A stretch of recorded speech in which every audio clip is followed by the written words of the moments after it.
Hi, this is Paul. I probably surprised a bunch of you on Monday when I not only put out the little uh, Alex O'Connor video on wildness at the usual homeroom time at 6 a.m. Pacific, but at 10 a.m. I released a much larger video on following Tom Holland's breadcrumbs into the conversation surrounding Islam. Now, on that video, I walked through, this is the thumbnail for it, I walked through why I've taken a while to get to this question of Islam, and I also walked through my interest in Islam. If you watch actually, at our Sunday morning estuary, Dave, who is on the Freddie and Paul show, he mentioned it just briefly on the Freddie and Paul show. He commented, Dave takes a lot of Uber around Sacramento, and so many of his drivers that he takes in Sacramento are Muslim. And I've noticed this. I haven't taken Uber that much in Sacramento, usually to and from the airport, let's say, if I don't have a kid ready at hand to drive me. But many of them are Muslim. And so there is an Islamic community here in Sacramento. It's not a large one. An imam, after Dave had a conversation with an Uber driver, then got to Dave, and Dave was talking to him. And for a while, the imam was quite interested in talking to Dave, probably thinking that he might be able to make a convert. And then he discovered just how deep Dave's Christian roots are, and then he kind of gave up and lost interest in him, and for whatever reason. And that's totally okay. Sort of the tribal, evangelistic, proselytizing, sparring between the two gets a lot of attention, partly because that's sort of dynamic, both between Christian and atheist, and Christian and Muslim, and Christian and Jew, and all these different categories. The tribal energy, let's say, tends to get a lot of attention. But I am very interested in this other level of the conversation that Tom Holland has been doing a ton of work in terms of using Islam as a foil to get a better understanding of Christendom and what has happened in the story of Christianity with the development of the secular. And that's sort of one of my main interests. It's also of interest to me to talk about, to continue the process of trying to figure out what on earth we mean by this word religion. And so I wanted to get some of that Islamic stuff out there before I talk about religion, because, well, let me go to something else.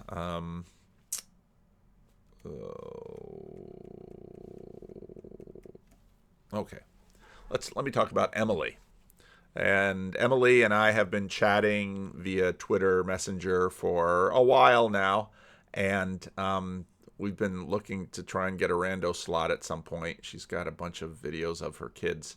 But she did I wouldn't have brought this up if she hadn't done sort of an introducing herself to the corner video. I think Emily's got I'm thinking about doing a women's only live stream one of these Fridays, probably behind the membership section, because the dynamics of masculinity and femininity, if you go to the Breakwater videos, you can find Andrea with the bangs and I having a conversation about that. I'm going to release it to my channel at some point. I've been thinking about it, might do some clips first. But the dynamics between men and women, masculinity and femininity, even in this little corner or this little carrot or this little cave, however we want to describe it, are complex. And so women, for very good reasons, are a little bit less comfortable sort of putting themselves out there in the way that men are. And I think that's completely natural, normal. Anyway, part of the reason I bring up Emily in this is she's married to her husband is Lebanese. And so I'll leave it like this. All of the news in the Middle East obviously is through a perspective. If you're Lebanese, there's a long history of conflict and turmoil. And not only a long history, but long histories and short histories have their own meaning. And so, in other words, if you grew up during the Lebanese Civil War of the 70s and 80s, it's not just something you watch on the news and see videos of. It's very personal. You've lost family members and relatives and friends, and war is war is war is war. So she has an awkward introducing herself to this little corner video, which I thought was really excellent. Didn't quite get enough views, I didn't think. So I'm gonna Chad caught it. Some of the elders of the corner. Nahama caught it, and part of what we're doing here is processing together. And for me, a big element of value in this online community is finding new conversation partners who are not only smart or well-read, but also have a fair amount of personal life experience from very different places. And for that reason, my new Israeli friends are, I cherish them. And so we're basically developing a friend network that in some ways is similar to this global network that the internet has created, but via the stories, these people are people in our lives, at least to a little degree. Whereas, let's say, even something like, I followed Tom Holland quite a bit. I've spoken with Tom Holland, but I don't have the same kind of access to Tom Holland, same kind of familiarity with Tom Holland that I do, at least potentially, with people who live closer to me and who are further down a status hierarchy, because hierarchies bind and blind. So the first video, I wanted to just get some voices out there and get some ideas out there. And part of the reason of this video was to illustrate just how complex the questions are and just how many different voices there are, and in some ways how many of these ideas fall along a menu which is,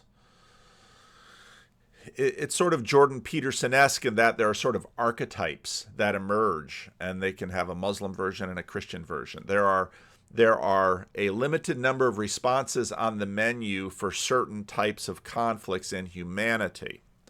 But when it comes to, let's say, the question of how these religions, and it's a tremendously difficult thing to talk about, because these religions, you can conceptualize them as spirits, let's say. You can conceptualize them as bodies of information. The way in which we interact with these spirits, with these religions, is important.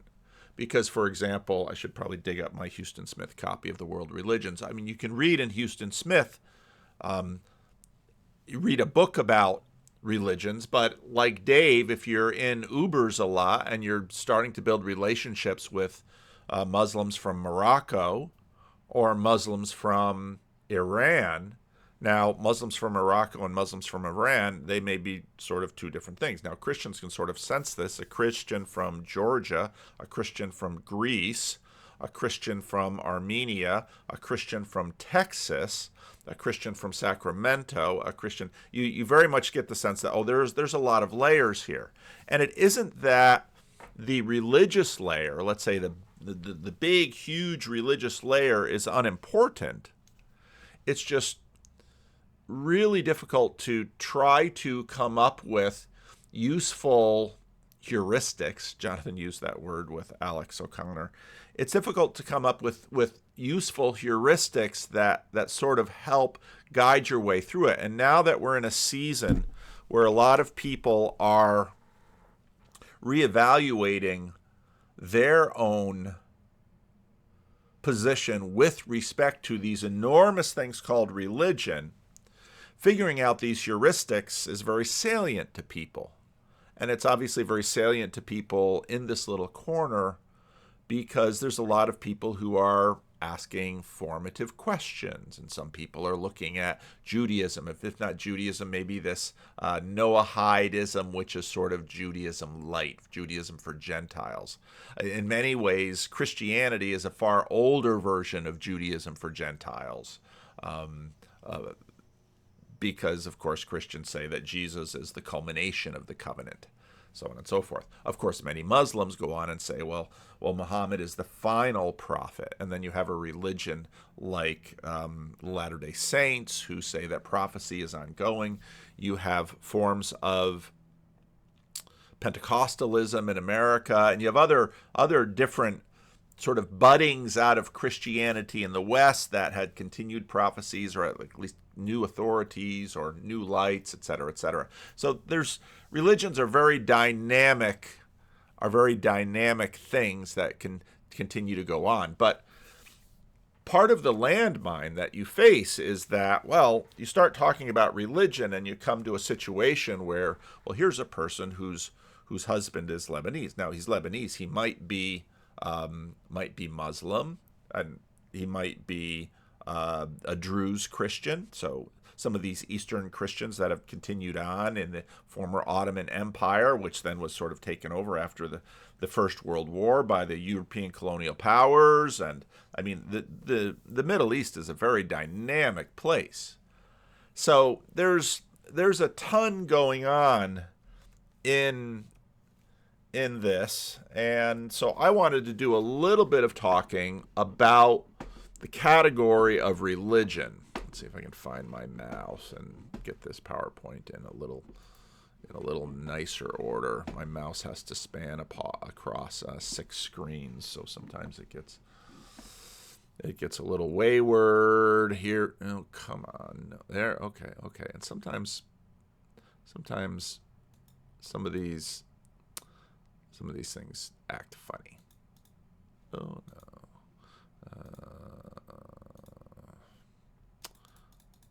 Okay, let's start here.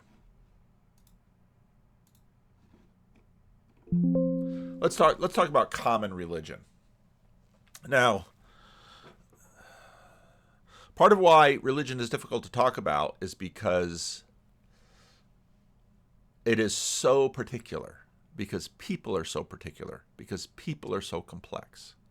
And so what I'm about to present here are generalizations that are in the service, hopefully, of finding useful heuristics that can help people sort of navigate their way around.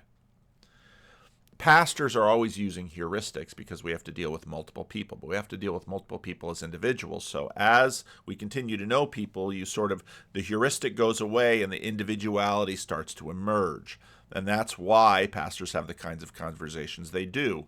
You start with a heuristic and you leave that behind as the people emerges, but there's also layers of heuristics because each little data point that you encounter in a person brings up a whole nother set of heuristics. Now, part of this is not conscious to us. It's just the generalizations that we use to reduce the world and to process the world. Part of it is conscious because the more you do this, you realize that heuristics are your frenemies.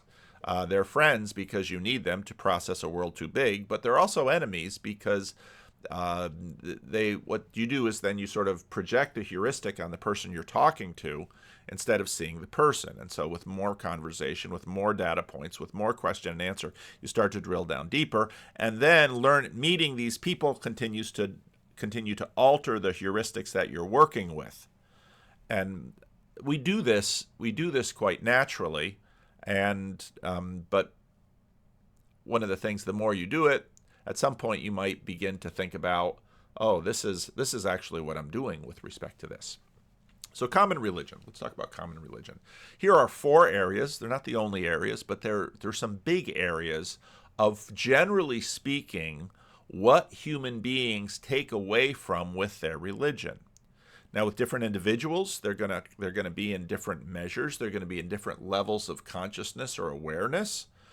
Different religions are going to interact with these differently. Now, in terms of Islam and Christianity, there's a fair amount, I would imagine there's a fair amount of commonality between them because they have common roots in Judaism, and of course, but also when you look at, let's say, American California Buddhists versus, let's say, Buddhists that are living in other parts of the world, who are sacrificing goats, who are participating in the religion in a different way, some of these things are going to work differently because American Californian Buddhists are sort of agnostic Buddhists in a way that secularism as a religion has kind of displaced some of these things.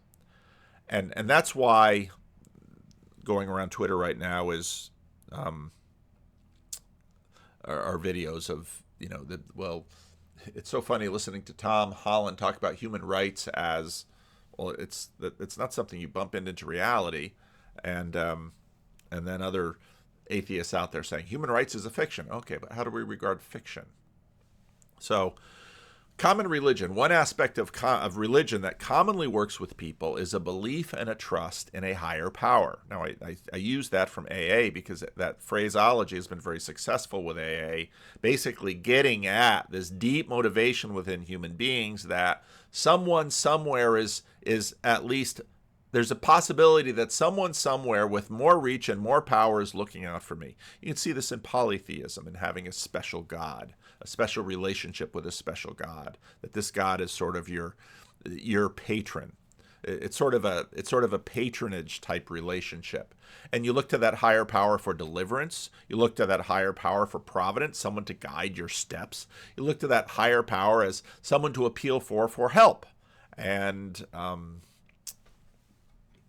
a go-to illustration of this out of antiquity is from Mary Beard's The History of Ancient Rome. According to one Roman tradition, the temple of Jupiter, where Cicero harangued Catiline on 8 November 63 BC, had been established 7 centuries earlier by Romulus, Rome's founding father. Romulus and the new citizens of his tiny community were fighting their neighbors, a people known as the Sabines, on the site that later became the Forum, the political center of Cicero's Rome. Things were going badly for the Romans, and they had been driven to retreat. As a last attempt to snatch victory, Romulus prayed to the god Jupiter, not just to Jupiter, in fact, but to Jupiter Stator, Jupiter who holds men firm.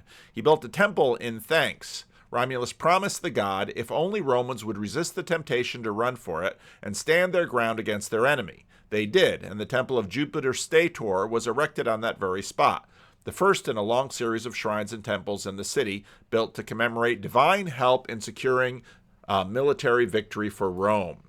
So a higher power, someone that you can appeal to, someone that can show up in an instance. I mean, Constantine starts this way. AA people start this way. It's a very big deal for people to be able to have a higher power to appeal to, and so they do. And this is common religion, and they'll appeal to different things. Now, there are many ways to think about this. There's an interesting dynamic in New Atheism that I think Malcolm Collins has it right, that in many ways the urban monoculture is a negative utilitarianism, and even though New Atheists talk about the shucking of religion as something that will bless humanity, what New Atheism actually does in undermining common religion is make people feel worse. Remember, negative utilitarianism is all about feeling for suffering. Well, you take away people's higher power, they feel worse. Now, you might think it's all BS, but you have basically made them feel worse. And this conversation has gone on back and forth in the atheist, new atheist thing. Now, churches have also done similar things, and Christians have also done similar things, because part of the tribal dynamics fighting between religions is, well, which higher power is real, or what in fact are the qualities of the higher power. And part of what makes, let's say, the conversation between Islam and Christianity so difficult is, well, who is Allah? Now, Allah is just the Arabic word for God. And if you say, if you have this big debate, who is Dios? Dios is the Spanish word for God. Someone would say, Dios is God. And you say, well, Allah is God. But Allah in Islam has taken on a whole connotation. And as Dave Barker, Dave said it in the Estuary meeting, not in the Freddie and Paul show. He said, well, you and I have two different Jesuses. And this actually came up at the Synod. When they're debating LGBTQ thing. There's almost two different Jesuses going on here. Well, there's two different gods, and how are we supposed to figure these out? But to take away the category altogether, well, first of all, it's probably not going to work, because I think this is deeply built into us. And why is it deeply built into us? Well, there's a whole big conversation. But secondly, you have just brought in a lot of suffering for people, and you've basically given them nihilism. And as I've said a number of times, one of the things I realized in the early years of this journey of mine, nihilism induces depression. And yeah, that's on you, new atheists. That's on you. So, first thing, a higher power. Second thing, a blessed afterlife. Religion after religion after religion, part of the function of the religion is to provide, okay, what happens after we die? A common human anxiety. Again, New Atheism says nothing. So they tried to, it's a negative utilitarianism. They tried to deal with the negative by getting rid of the category altogether. Well, that's also rather unsatisfying, and I think it's for part of this reason that New Atheism, as a religion, has not proven to live very long. It's failed its Darwinian test, as I think Justin Brierley is aptly demonstrating with his new podcast, because it's just unsatisfying. I mean, the reason that people show up for funerals is, well, they can't quite know. There's a great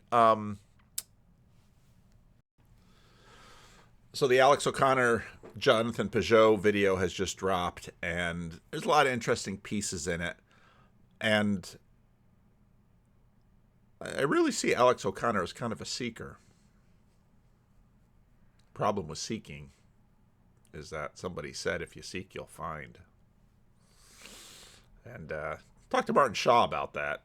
Religious buildings are so connected conceptually to beautiful buildings in a way that buildings that, I won't call them atheist buildings, it seems like a strange concept, but buildings that don't have any kind of religious connection seem not to have that beauty in the same way. At least that's what people think. I don't know if it's true.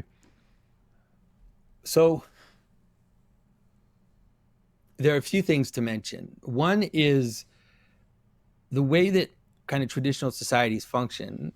The best way to understand it for a modern person is to understand it as a kind of fractal situation, a fractal system of center and periphery, and inside and outside, unity and multiplicity. And so the church acts as a locus of unity for a village. Like if you take, let's say, a small town, there's a church in the small town. The church is usually in a central space, if not in the actual center of the church of the town. It is taller than the other buildings for a reason, because it is the vector of unity. So we're all there, and if we look around, the thing. And as I said at the original German festival a year ago, it's an alien technology because it connects heaven and earth. That's what those church buildings are. But also other religious buildings do similar. Again, we're talking about common religion. That we see that's taller than everything else is actually the thing that binds us together as a community. And so we go there, we celebrate the things that bind us together, the things that unify us, the things that are related to our origins.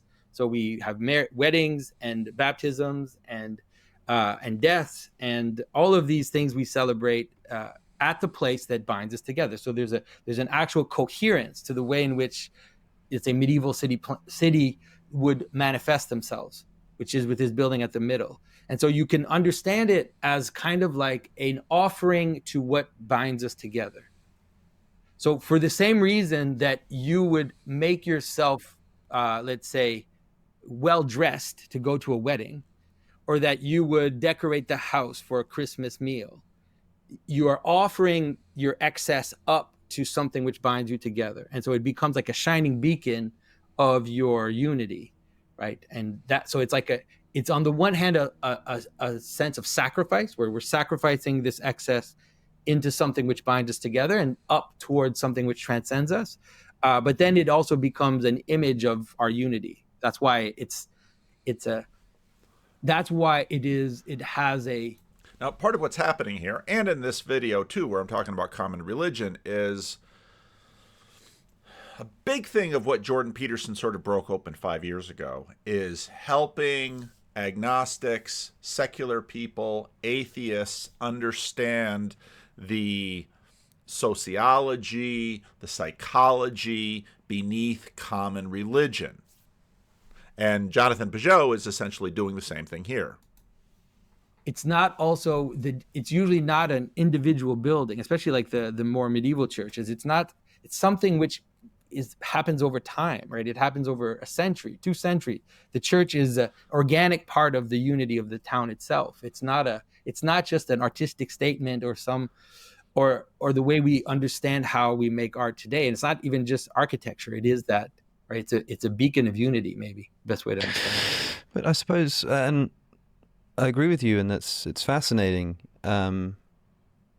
And maybe that's why, if you look at an old town hall, for example, which isn't quite a secular church, but perhaps the idea of a town hall is that it's supposed to be something like the place where everybody comes together. These buildings also tend to be quite beautiful and well put together and designed almost as if they could be transformed into churches. But I don't see why it is the case that when somebody's building a skyscraper, I understand, residential blocks and functionally trying to house people, but if you're building the Shard, London's tallest building, I mean, sure, there's a sense in which the Shard is quite pretty. It's a slightly explorative form of art, but I mean, some of these skyscrapers, the walkie-talkie, these seem to be.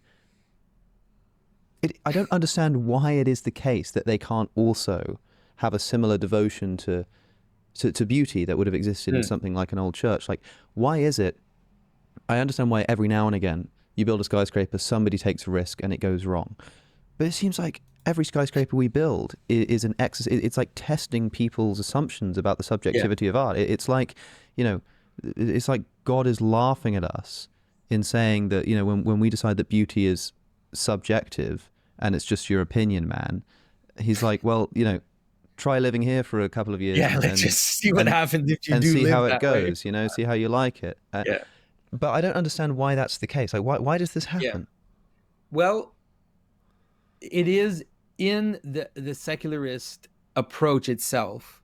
It's bound in that, which is that if you live in a world in which questioning your suppositions about things, questioning your presuppositions about things, and critical thinking is that which is worshipped, like the idea that criticizing is more powerful, and there's a kind of smartness of criticizing, and there's a kind of naive stupidity of believing and having faith in something.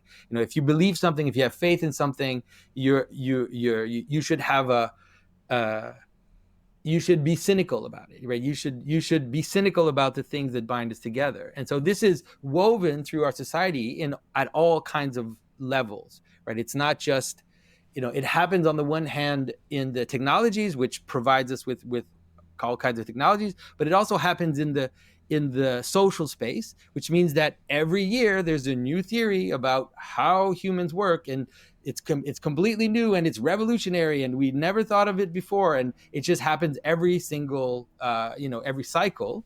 Our education system, for example, here in Quebec, has had reforms like every 5 years for the past 3 decades, constantly reforming the way in which we do things. So it's an approach to reality which gives the results that it gives, which is this.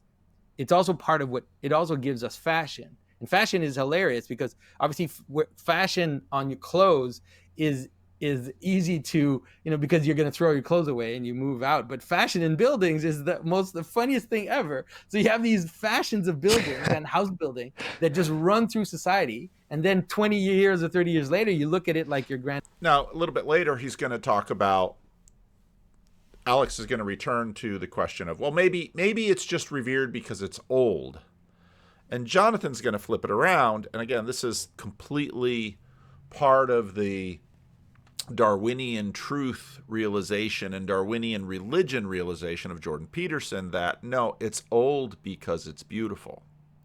Because it's not that it's lasted decades, not just years, meaning it's constantly been updated and kept. And that's part of why it's still there, because it's been preserved. Next point on common religion, justice. People will regularly look at Hitler or Stalin or Mao as people who, let's say, were horrendous human beings who did terrible things. What they seldom pause and say is, they got away with it. Well, what do you mean they got away with it? Well, they never stood trial. Well, they died. Well, we all die. So what was special? Well, Hitler was cowering in a bunker, or he slipped off to Argentina.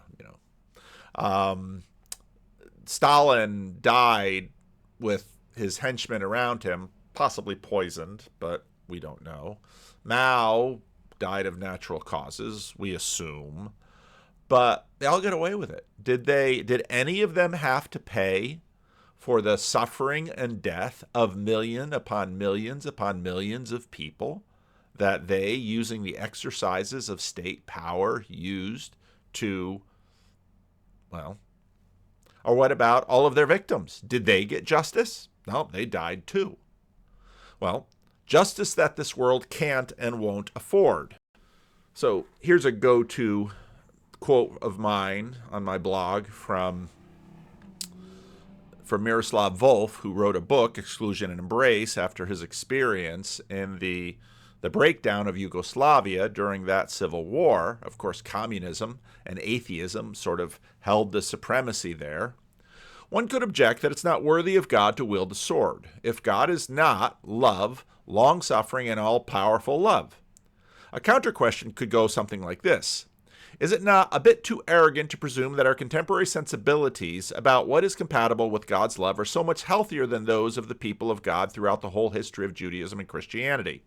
Recalling my argument about the self-immunization of evildoers, one could further argue that in a world of violence, it would not be worthy of God not to wield the sword. If God were not angry at injustice and deception and did not have the final end to violence, God would not be worthy of our worship. Here, however, I am less interested in arguing that God's violence is not unworthy of God than in showing that it is beneficial to us. Atlin has rightly drawn our attention to the fact that in a world of violence, we are faced with an inescapable alternative, either God's violence or human violence. Most people who insist on God's non-violence cannot resist using violence themselves, or tacitly sanctioning its use by others. They deem the talk of God's judgment irrelevant, but think nothing of entrusting judgment into human hands, persuaded presumably that it is less dangerous and more humane than to believe in a God who judges. Well, we should bring down the powerful from their thrones, Luke 1:51-52, seems responsible. That God should do the same, as the song of that revolutionary virgin explicitly states, seems crude. And so violence thrives, secretly nourished by a belief in a God who refuses to wield the sword. My thesis, that the practice of nonviolence requires a belief in divine vengeance, will be unpopular with many Christians, especially theologians in the West. To the person who is inclined to dismiss it, I suggest imagine you are delivering a lecture in a war zone, which is where a paper that underlies this chapter was originally delivered. Among your listeners are people whose cities, villages have first been plundered, then burned and leveled to the ground, whose daughters and sisters have been raped, whose fathers and brothers have had their throats slit. The topic of the lecture, a Christian attitude towards violence. The thesis, we should not retaliate since God is perfect, non-coercive love. Soon you would discover that it takes the quiet of a suburban home for the birth of the thesis that human nonviolence corresponds to God's refusal to judge. In a scorched land, soaked with the blood of the innocent, it will invariably die. And as one watches it die, one would do well to reflect on many other pleasant captivities of the liberal mind. In other words, throughout history, people have longed for their gods that will give justice in the afterlife. That has not happened here. And those of you who've been listening to my videos for a long time know, when you try to bring heaven down, you usually bring hell up. And that's exactly what we saw with communism, let's say, and many other totalitarian regimes. Most totalitarian regimes try to bring heaven down because they're totalizing. They have a particular vision of heaven, and they have totalizing power, and they try to instill it, and instead what they bring up is hell. So common religion has a higher power, for deliverance, providence, someone to appeal to help, a blessed afterlife, justice that this world can't and won't afford, and a meaningful arena to act within. And we've talked about the sacred canopy, Peter Berger's book. We talked a little bit about that. We haven't talked a lot about it. We've talked a lot about that's very much in the Jordan Peterson space, that a story within which to live and act is deeply meaningful. Now, what often happens with religion is that at least a certain portion of the population, let's say common religion, doesn't go away with the eggheads, because even people with big brains and lots of capacity for abstract thinking, hopefully they haven't done that to the degree that they've lost connection with their heart. Some do. But many, many people have heart, maybe not the super high IQ, so they practice common religion. But then you get some that seek learned religion. And learned religion goes to some different areas. A community of mysteries to pursue. A community of mentors to follow. Because all of this learning, we're going to read books from mystics, we're going to read books from smart people, we're going to read books from saints of whatever situation we have, people who have excelled. And so then we're going to study that excelling, hoping to derive some wisdom from it, to learn it for ourselves and pass it down to others. And then there will be tradition. If you haven't seen Job and Chad's talk today, it was outstanding. Well, and so far, the talk of liturgy change has never happened. I just hope that it never does.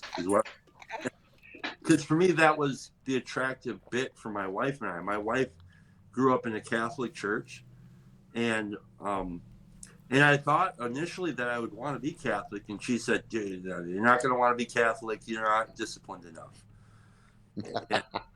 So I said, "Okay, well, since we decided that we would go on this adventure anyways, I'll follow your lead." And we landed in a different church of the same denomination with a similar liturgy. And then that church had some strange, and so we moved out of that and found one 9 minutes from our house, and we just thought, well, this is nice. And I like it because I can practice formation with them. I like the liturgy for that, and that's where I learned that the Eucharist meant something more than just some symbol. And nobody taught me that. That was an experience that I had. And that's all very, very powerful to me. So I'm trying to pay attention to the elders that are there, because I want to be able to try to carry along what they're giving me. I'm responsible for that stuff to some degree, you know. Huh. That's yeah.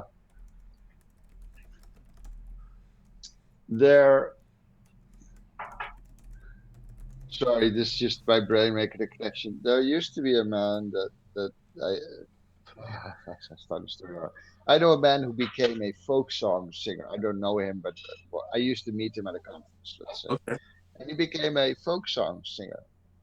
He used to be a software engineer, eventually started his own bakery, and now he's a folk song singer. So it kind of gives you an idea about the sort of person this might be. I've heard him sing. He's got a good voice. And he said, it's kind of when you sing this song, this really old song, you got to kind of imagine that all the people who also sang this song before you are standing in a huge line, and they're all kind of listening to you sing that song that they sang. And you kind of get a mental image as soon as you hear that, right? Of this really long row of people just hearing you sing that song that they sang. And what you just said about you're continuing these traditions, these liturgies, these shapings, that's a responsibility. Yeah, I don't know. It just made me think of that. I think that's quite beautiful. I mean, I think that, like, as part of the church council, you have to, well, at least in my church, like, okay, we had a church meeting, the annual church council meeting. And part of what's beautiful here is that, of course, Job, you can find all of I've asked Chad and Job if I can replay this whole video on my channel, just because it's just so amazing. But CW Weeks, again, why the little corner? The little corner is because I want to know you all more fully, first of all, than I can probably. But over time, if you hang out here, and actually the little corner is also an attentional economy, you can sort of make your way in with enough volunteering yourself. So both of these men started going to church because of everything that has happened over the last 6 years. And now both of these men are in leadership of their churches. Think about that. They're not alone. And I often tell people that, yeah, you can be in leadership of a church if you attend to it and if you display a bit of competence that people will put their confidence in you, and then in you go. But again, this is common stuff. So the second point here, tradition. Learned religion will develop tradition. Opponent processing religion. Enough order for emotional stability, but enough chaos to prevent stagnation. And religions hold that tension. And the tension is held in community not by never making mistakes, but by always making mistakes on either the side of order or the side of chaos. And then you learn from those mistakes and you pull it back in. And it's that constantly, now I'm exapting or using opponent processing as opponent processing is a metaphor based on, let's say, a physiochemical dynamic to maintain homeostasis in a human being. So then we have opponent processing, which is all language is metaphorical to a degree. And so now I'm taking that and taking it to another level and saying this happens in communities as well. And we're sort of working in that. It's also in community that people find opponents. C.S. Lewis said his first friend, Arthur Greaves, C.S. Lewis was, Arthur Greaves was a little boy who was sick, and his father or his aunt told Lewis, I think his aunt, go down the street. There's a little boy down there who could use some company because he's sick. And C.S. Lewis goes down there and they start talking and learn that they're both into Norse mythology. You like that stuff too. It's like, and Lewis said, that's my first friend, because my first friend is someone who loved what I loved. So we could sit there and love it together. That's his first friend. His second friend was Owen Barfield. Why? Because Owen Barfield disagreed with him on all sorts of things. But the situation was right where they enjoyed. They had enough commonality. They had enough sort of the opponent processing to keep the tension there so they could continue to agree to disagree. And so that then launched what Lewis would later on call the Great War between Lewis and Owen Barfield, much of which Owen Barfield won. And then you have the products of beauty, which I just played a little bit of that Alex O'Connor, the meaning, the beauty, the stability, the hope. These are all the products of religion. And these are what religion holds. Now, there's no question that Islam has produced beautiful buildings, and people go all over the world to look at the beautiful buildings of Islam. And so Alex O'Connor is right. Religions do this. And Peugeot is right because they draw it all in. But if you're going to have a higher resolution about the religion, then you have to get into these very difficult questions, probably not finally answerable, of the essence of the religion. And even when you look at, so a number of people have commented on my reaction to Jonathan Peugeot when he said Islam is submission. Yes, but that's not all it is. And someone might argue that that's the essence. And so if you go to Peter Kreeft in a video, I don't remember which one right now, when he commented on Islam, might have been in the Jordan Peterson video, but commented on Islam approvingly, which some friends of mine then were not very happy with Peter Kreeft, because Peter Kreeft was commenting on approvingly of the dynamic of submission to God, which Christians hold that, Jews hold that. Anybody who has sort of a religion with a God, well, the submission to the God, it's all sort of built into the definition. But then where does that go? So then it's the particularities of how that works out. So I wanted to talk about this because when you bump into someone in your world, now I've brought up Rami at a number of points, and however faithful Rami is to Islam, I don't know, but part of the power of that through television, let's say, is to say that, well, I've often said that I am a Christian, but I'm a deeply secular Christian. Well, what do I mean by that? Well, a lot of human secularity and, let's say, atheism and modernism and all these things have deeply impacted me. It's deeply impacted how I live, what I say, what I do. We're not going to escape these things. And so a Muslim, I just saw somebody commenting that too.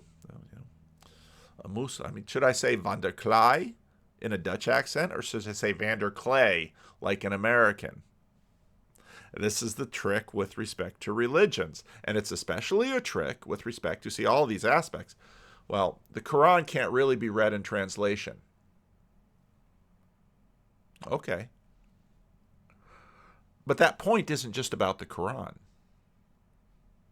That point goes by saying Muslim, and I'm still not saying it right, just like I never could say Edinburgh properly, and I never could say Melbourne properly, and I'll never say Muslim properly. Just goes to show, well, you have these little sheepgate tests like Grim Grizz had with his savings throws. And again, why a little corner? Well, because now we have context. Now we have community. Now we have standard things that we can talk about. You say, yeah, but just like with Muslim, all of these standard things, there's opponent processing with them. They limit. And those limits are helpful. But those limits are also containing and binding and constraining and limiting. Limits limit. Oh, what a profound observation. But these are all the dynamics. And I say this because when you're talking about something as fraught as, let's say, something like Islam, is it Islam or is it Islam? Is it Jonathan Pajot, as Jordan Peterson usually says, or is it Jonathan Pajot? Is it Matthew Pajot or Mathieu Pajot, which I can't really say correctly anyway, because who can speak French correctly besides the French? It's a Latin language, for Pete's sake. The Spanish at least were accommodating and making it semi-hopeful that you could get there, at least Latin American Spanish, because that is different from Castellano. Anyway, such is human community. So I wanted to say this about religion because it's vitally important, actually. Because if we're going to have the kind of productive conversation, so Hezi, even saying his name, just made the comment on my Islam video. Very important conversation, Paul. Thank you for taking it on. Without proper dialogue with my Muslim cousins, there's no way forward. Reform must come, and Jews and Christians have the knowledge we want to share of how to transfer and interpret the sacred, like the oral Torah, into evolving morals of modern times.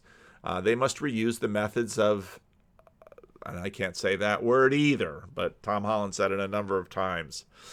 And then Grail Country, Nate says, remember that conversation we have going? Now that PVK is clearly catching up, maybe the timing is right. So here's the question. But just like with that table in that video about Islam, some will say, just entering into the conversation like that betrays Islam. You don't believe people are going to say that? I find people saying it in Christianity. And this is, I talked to the estuary meeting on Sunday morning about this too. Abraham Kuyper. You have the antithesis and you have common grace. There's always tension between the two. That's the opponent processing. And so when Tom Holland gets in a group like that and says, even the way we are going about this, even the goal we have with respect to, well, how about the Muslims and Jews in the Middle East not killing each other? Even that goal, I'm not saying it's an exclusively Christian goal, but it's a deeply Christian goal. And I'm not saying Jews don't have that goal, and I'm not saying Muslims don't have that goal, but some Muslims don't have that goal. And I'm sure some Jews don't have that goal and some Christians don't have that goal. So this is the complexity here. So I wanted to lay common religion out here. And why do I do that? Well, this is sort of homeroom. And we're just mapping some new language so that we can talk about some of these things. So leave a comment. Let me know what you think.